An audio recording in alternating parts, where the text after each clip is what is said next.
দেশের বিদ্যুৎ খাতে রচিত হচ্ছে অবিস্মরণীয় ইতিহাস। রূপপুর পারমাণবিক বিদ্যুৎ কেন্দ্রের প্রথম ইউনিটে আজ থেকে আনুষ্ঠানিকভাবে শুরু হলো পারমাণবিক জ্বালানি ইউরেনিয়াম লোডিং। এর মধ্য দিয়ে পরমাণু শক্তির শান্তিপূর্ণ ব্যবহারকারী দেশগুলোর ক্লাবে সগৌরবে প্রবেশ করল বাংলাদেশ। বিস্তারিত জানাচ্ছেন মোস্তফা কামাল তোহা। দীর্ঘ প্রতীক্ষার অবসান।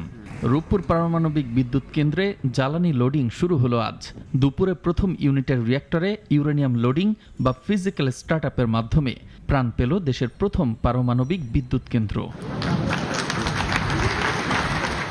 বর্ণাঢ্য অনুষ্ঠানে যৌথভাবে বাটন চেপে এ মাহেন্দ্রক্ষণের উদ্বোধন করেন বিজ্ঞান ও প্রযুক্তি মন্ত্রী ফকির মাহবুব আনাম এবং রোসাটমের মহাপরিচালক আলেকজি লিখাচেভ। উপস্থিত ছিলেন আইইএই এবং রুশ ফেডারেশনের উচ্চপদস্থ প্রতিনিধিরা। আগামী জুলাই আগস্ট নাগাদ এখান থেকে বিদ্যুৎ উৎপাদন শুরুর আশা করছেন সংশ্লিষ্টরা। এ সময় মন্ত্রী বলেন, রূপপুর প্রকল্পটি দেশের প্রযুক্তিগত সক্ষমতা ও জাতীয় আত্মবিশ্বাসের প্রতীক। এটি বাংলাদেশের প্রযুক্তিগত আত্মবিশ্বাসের একটা প্রতীক।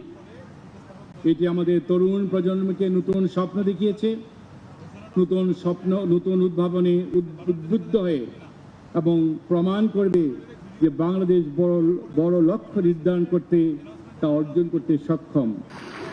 রাশিয়ার সর্বাধুনিক VVER 1200 প্রযুক্তিতে নির্মিত কেন্দ্রের দুটি ইউনিট থেকে জাতীয় গ্রিডে যুক্ত হবে মোট 2400 মেগাওয়াট বিদ্যুৎ। শতভাগ নিরাপত্তা নিশ্চিত করতে আন্তর্জাতিক পরমাণু শক্তি সংস্থার কঠোর মানদণ্ড মেনেই চলছে প্রতিটি ধাপ। এটা বিশ্বের অত্যাধুনিক জেনারেশন 3 প্রজেক্ট। সর্বোচ্চ নিরাপত্তা, নির্ভরযোগ্যতা এবং দক্ষতার সমন্বয়ে এই কেন্দ্র বাংলাদেশের জ্বালানি খাতে নতুন দিগন্ত উন্মোচন করবে।